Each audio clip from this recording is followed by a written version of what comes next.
ओशो अर्चना ध्यान केंद्र की नींव रखी।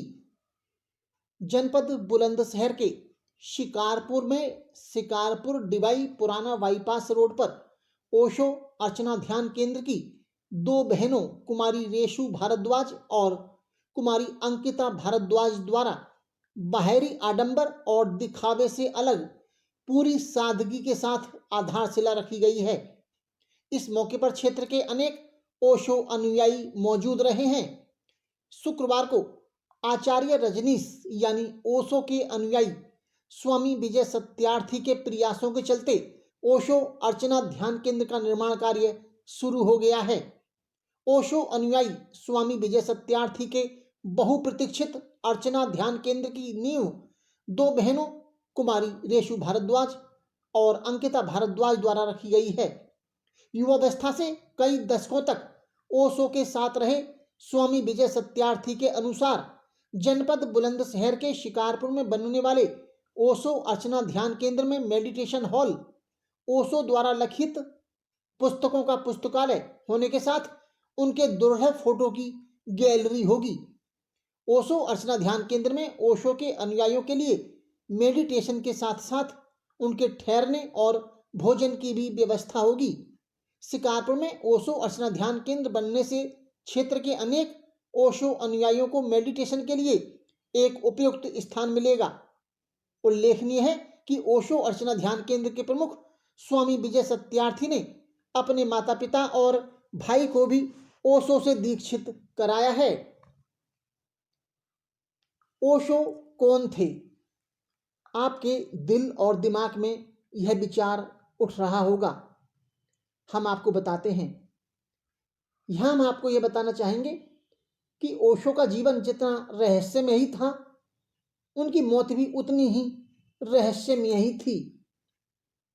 वह 1990 में दुनिया को छोड़कर विदा हुए।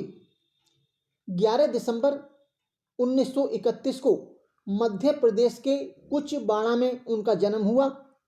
जन्म के बाद उनका नाम चंद्रमोहन जैन रखा गया था, क्योंकि वे जैन परिवार में पैदा हुए थे। बचपन से ही उन्हें दर्शन से रुचि पैदा हो गई थी। ऐसा उन्होंने अपनी पुस्तक रिलेस्पेंस ऑफ माई गोल्डन चाइल्डहुड में लिखा है। 4 साल के अमेरिका प्रवास के दौरान उन्होंने अमेरिकी प्रांत ओरेगॉन में आश्रम की स्थापना की। यह आश्रम 65,000 एकड़ में फैला हुआ था। महंगी घड़ियां, रॉल्स रॉय कारें, डिजाइनर कपड़ों के कारण वह हमेशा चर्चाओं में रहे। 19 जनवरी 1990 को उनकी मृत्यु हुई।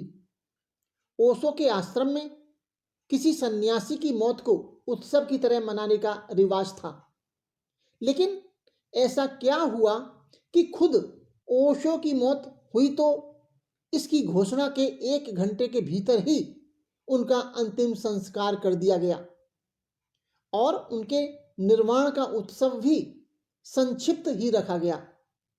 ओशो की मां भी उनके आश्रम में रहती थी। ओशो की सचिव रही नीलम ने बाद में एक साक्षात्कार में उनकी मौत से जुड़े सवालों और रहस्यों पर कहा था कि ओशो के निधन की सूचना उनकी मां को भी देर से दी गई थी। नीलम ने इस साक्षात्कार में यह दावा किया कि ओशो की मां लंबे समय तक यह कहती रही कि बेटा, उन्होंने तुम्हें मार डाला। उनके आश्रम की संपत्ति हजारों करोड़ रुपए है। किताबों और अन्य चीजों से करीब 100 करोड़ रुपए रॉयल्टी मिलती है। ओशो के विषय में जितना कहा जाए उतना ही कम है। ओशो ने अनेक पुस्तकें लिखी हैं। उनकी पुस्तक सभी चर्चाओं में रही, लेकिन एक पुस्तक वो काफी चर्चाओं में रही है, संभोग से समाधि तक। अगर किसी ओशो के अनुयायी ने वह पुस्तक नहीं पढ़ी है तो उसको अवश्य पढ़ना चाहिए।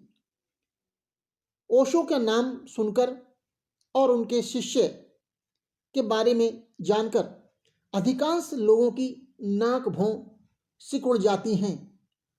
इसका कारण क्या है? इसका सीधा सा कारण यह है कि उन अज्ञान लोगों को ओशो के विषय में सही जानकारी नहीं है।